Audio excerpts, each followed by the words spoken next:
wabarakatuh.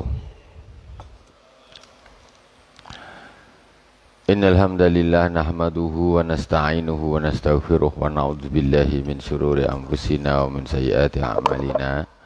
May yahdihillahu fala mudilla lahu wa may yudlil fala hadiya lahu. Asyhadu an la ilaha illallah wahdahu la syarika lah wa asyhadu anna Muhammadan abduhu wa rasuluh.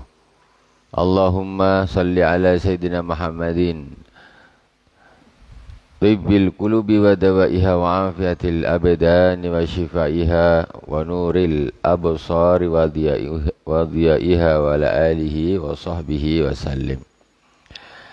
Ila hadratin Nabil Mustafa Muhammadin sallallahu alaihi wasallam wa jami' ikhwani minal anbiya wal mursalin wal awliya wa syuhada'i was salihin wa jami' aimatir rasyidin wa jami' masyayikhina fid din, khususan Abu Ya Said Muhammad bin Alwi Al-Malik Al-Hasani wa Abu Ya Said Ahmad bin Sayyid Muhammad bin Alwi Al-Malik Al-Hasani amaddanallahu bimadadihim wa fadha alaina min barakatihim anwarihim wa ulumihim fid din wad dunya wal akhirati bisirril Fatihah.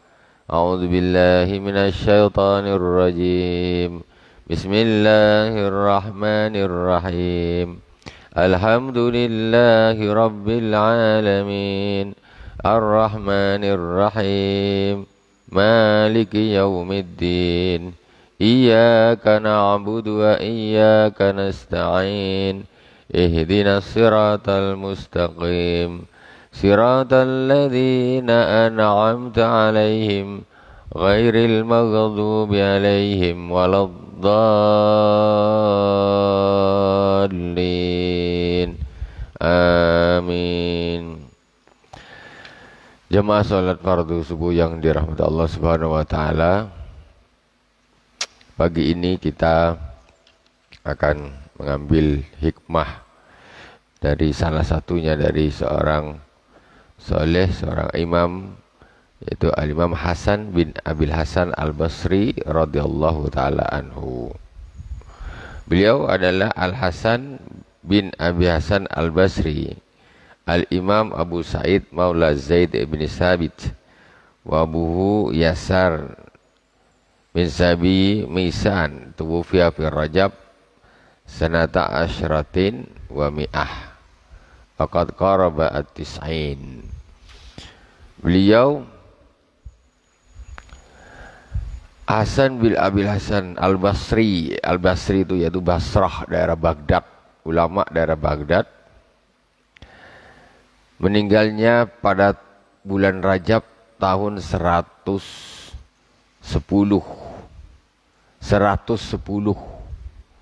Beliau jadi ulama 1300 tahun yang lalu. Nah, kita ini masih bisa mendapatkan nasihat beliau 1300 tahun yang lalu. Masih berarti beliau meninggalnya 110, berarti hidup di 100 tahun pertama di abadnya Rasulullah. Cuma beliau tidak ketemu dengan Rasulullah, dia bertemu tentu dengan banyak sahabat, karena sahabat terakhir meninggal pada tahun 100 Hijriah. Beliau meninggal tahun 110 Hijriah. Jadi sudahlah zamannya, periodenya salaf. Mereka yang ada di sini ini ulama-ulamanya, hikmah-hikmah mereka. Sudah tahunnya tahun awal dekat dengan Rasulullah, dekat dengan sahabat. Terus mereka manusia pilihan, bukan orang-orang kampung biasa, bukan. Nah, jadi para imam, orang soleh, para aulia mereka zaman dahulu dikumpulkan di dalam kitab ini oleh Abu Ya Said Muhammad bin Alwi Al-Maliki Al-Hasani. Apa kata beliau di dalam salah satu hikmahnya?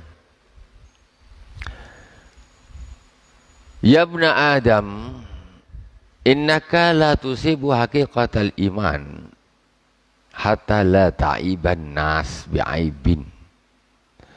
Wahai anak Adam, sesungguhnya engkau tidak akan mendapatkan hakikat iman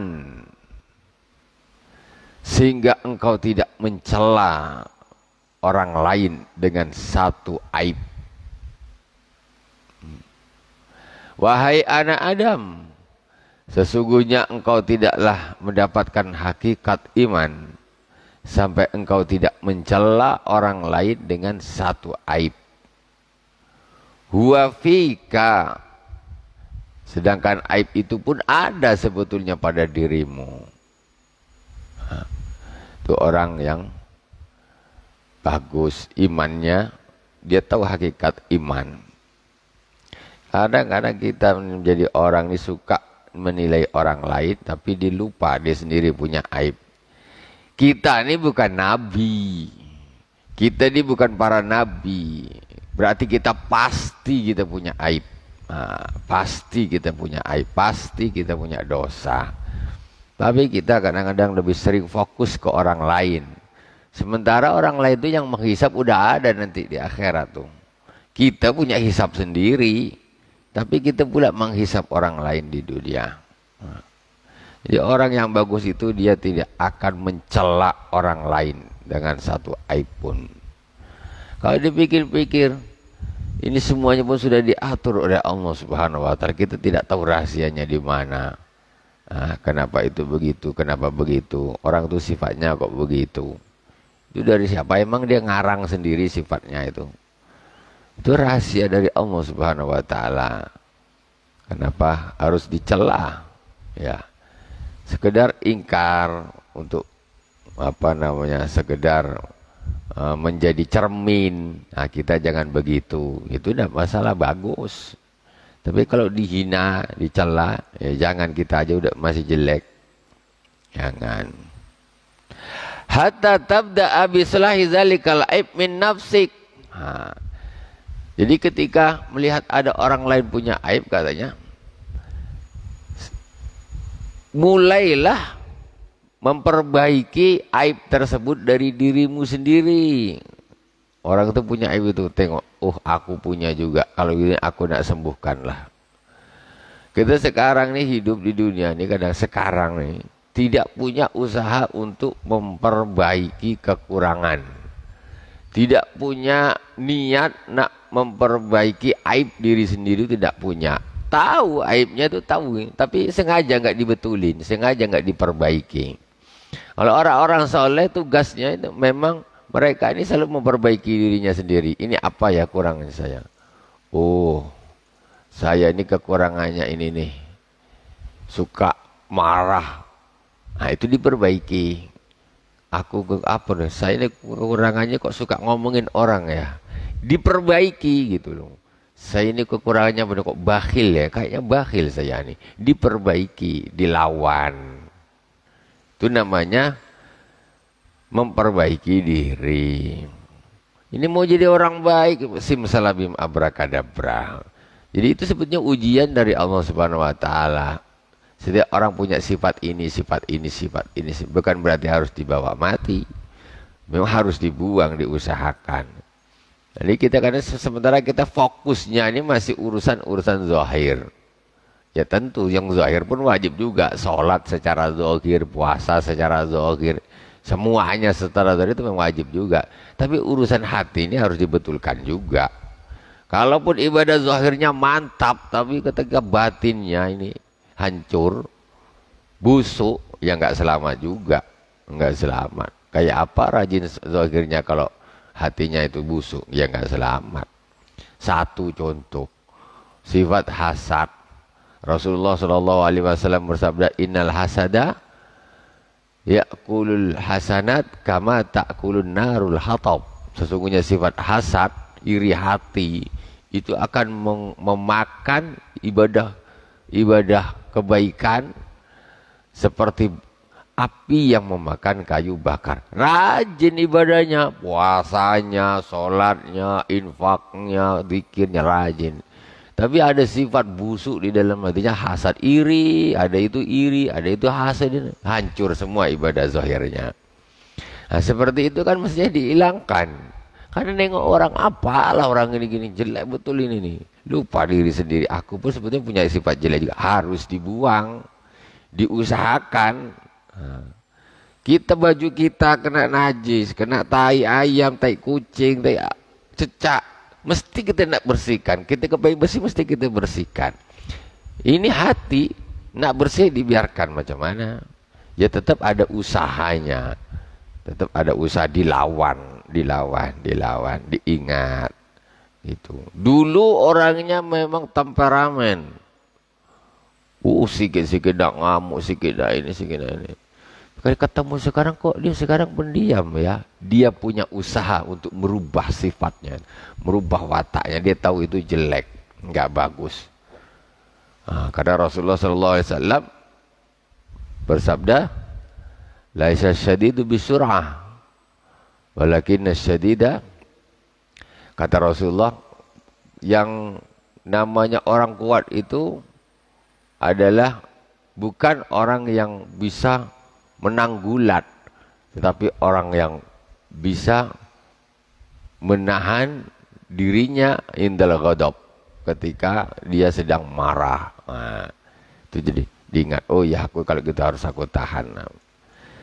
Awali dulu, perbaiki diri dulu. Fa idza fa'alta dzalika lam tuslih aiban illa wajadta aiban akhar. Ketika kita melihat orang lain punya aib, gak usah dicela. Balikkan ke diri, oh aku punya sifat jelek juga seperti dia. Kalau gitu aku nak buang dulu sifat jelek aku nih. Buang. Dia sifat jelek apa tengok. Orang ni bakhil betul ya. Balik ke sini. Aku ni bakhil tak? Ternyata aku bakhil juga. Kalau gitu aku buanglah sebenarnya. Usahakan infak, infak, infak, infak. Sampai sifat bakhil itu hilang. Infak, infak, infak, infak. Terus. Berat. Teruskan sampai sifat itu hilang. Sampai ketika infak itu tak ada lagi rasa loki, rasa berat terus. Sembuh. Alhamdulillah dah sembuh.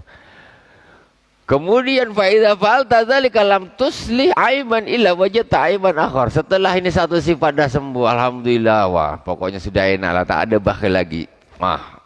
Pokoknya tak ada bakhil lagi. Infak, infak tak mikir lagi, Pak. Tetapi setelah ini hilang, engkau akan mendapati ada satu lagi sifat jelek di dalam dirimu. Ternyata aku punya sifat jelek ini tidak cuma ini saja. Setelah ini sebut ketahuan satu lagi. Ini ada sombong kali. Aku ini di depan orang ini sombong. Rasulullah tak gitu. Idza da'al miskinu ajabah. Ketika ada orang miskin mengundang, tetap datang Rasulullah SAW. Ini tak, dia kalau jalan nengok orang miskin, nengok orang ini macam apa, tak level.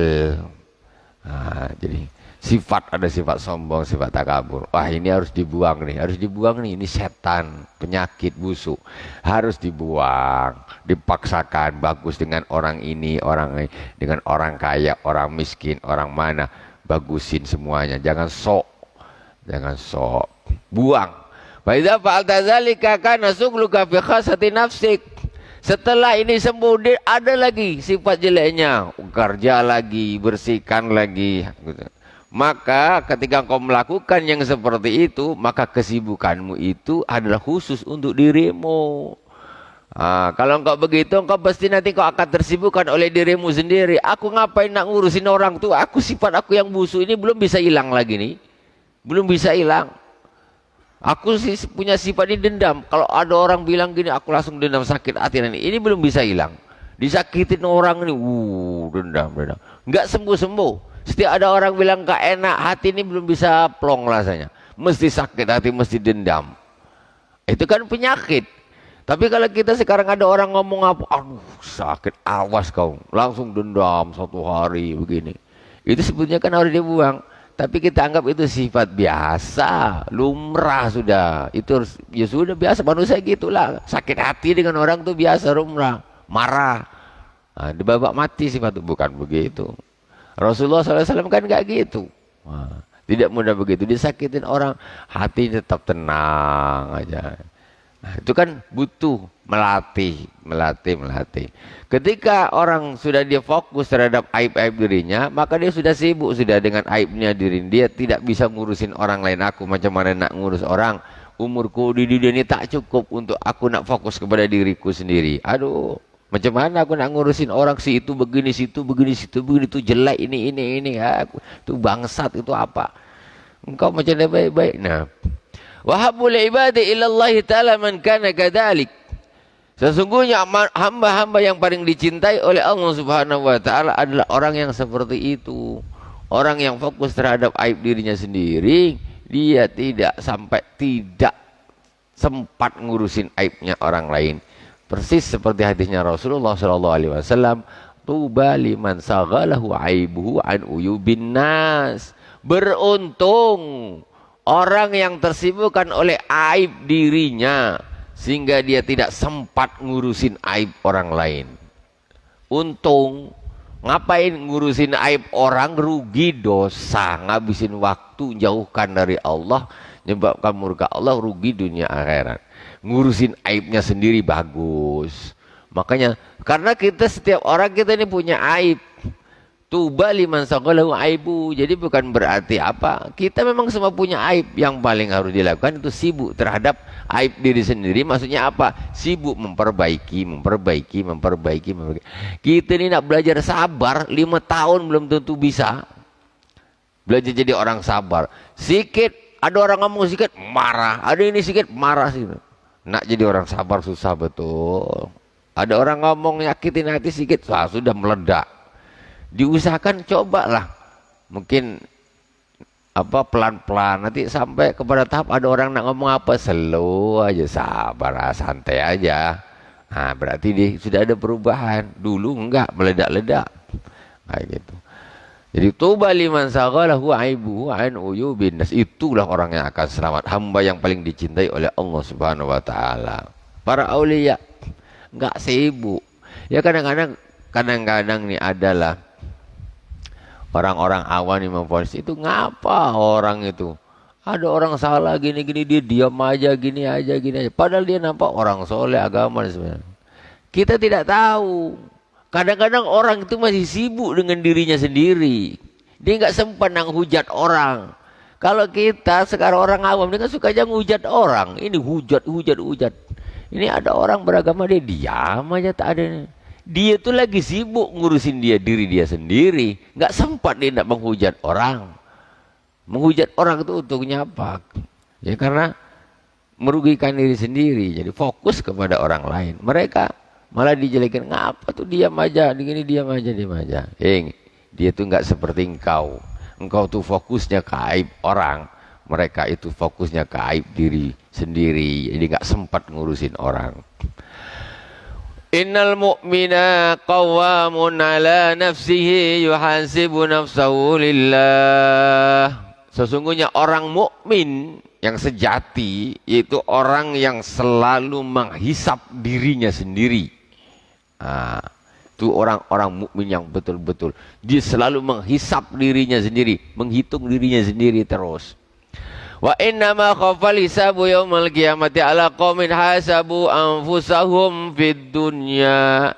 Sesungguhnya nanti hisab di akhirat itu ringan bagi orang yang selalu menghisap dirinya sendiri di dunia. Dihisap, hitung sendiri diri ini. Dihitung, dihisap sendiri. Aku gimana, aku gimana. Dihisap sendiri, aku ini udah bagus betul. Mana salahku, ini apa, dosaku apa, gini aku harus gimana. Dihisap.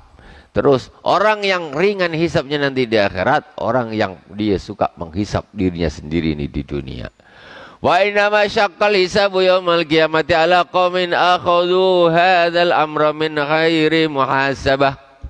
Sedangkan orang yang nanti berat hisapnya di akhirat, yaitu orang yang dia tidak menghisap, melakukan sesuatu di dunia ini, urusannya mereka tidak mau menghisap dirinya sendiri. Nanti di akhirat itu totalan dihisap. Jadi istilahnya pembukuan. Orang ini di dunia kalau pembukuannya dibaguskan, SPJ-nya sudah dibaguskan, ini oh ini tak bagus, ini betulkan, ini betulkan, itu. Di akhirat sudah senang. Kalau sekarang amburadul, pembukuannya nggak dihisap, nggak dihitung. Tahu-tahu besok di akhirat laporannya besok dicek, diaudit sama Allah Subhanahu wa taala, bingung, berantakan karena tidak pernah dihisap, dihitung sendiri di dunia ini. Innal mu'mina, terakhir, innal mu'mina asirun fid dunya yas'a fi fikaki raqabatihi la ya'manu syai'an hatta yalqallaha azza wa jalla.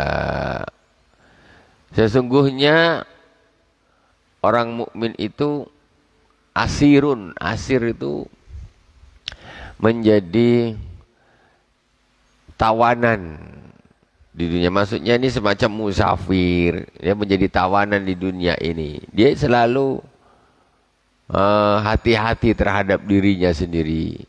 Harus berhati-hati terhadap dirinya sendiri. Dia tidak merasa aman sampai dia bertemu dengan Allah Subhanahu wa ta'ala. Di dunia ini macam menjadi tahanan.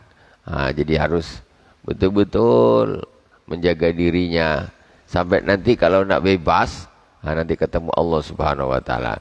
Maksudnya jaga diri, jangan apa istilahnya melanggar aturan-aturan. Wallahu subhanahu wa ta'ala a'lam.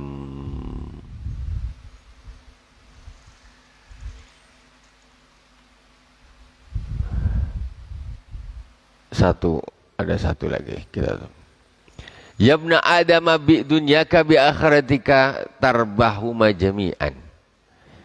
Wahai anak Adam, jualah duniamu untuk akhiratmu, maka engkau akan mendapatkan keduanya, beruntung keduanya.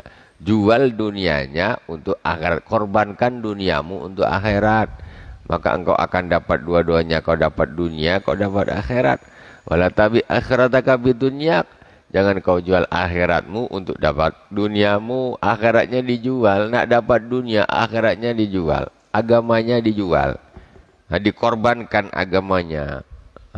Fatasarhuma jami'an, maka engkau akan menjadi orang yang rugi kedua-duanya, dunia dan akhirat. Ini perkara yang banyak terjadi, lumrah banyak terjadi di zaman sekarang. Menjual akhirat untuk dunia. Tapi sebaliknya, jual dunia untuk akhirat, maka kita akan dapat kedua-duanya. Wallahu subhanahu wa ta'ala a'lam. Subhanakallahumma wa bihamdik asyhadu an la ilaha illa anta astaghfiruka wa atubu ilaik. Wa sallallahu ala sayyidina Muhammadin wa ala alihi wa sahbihi wa baraka wa sallam. Walhamdulillahi rabbil alamin. Wassalamualaikum warahmatullahi wabarakatuh.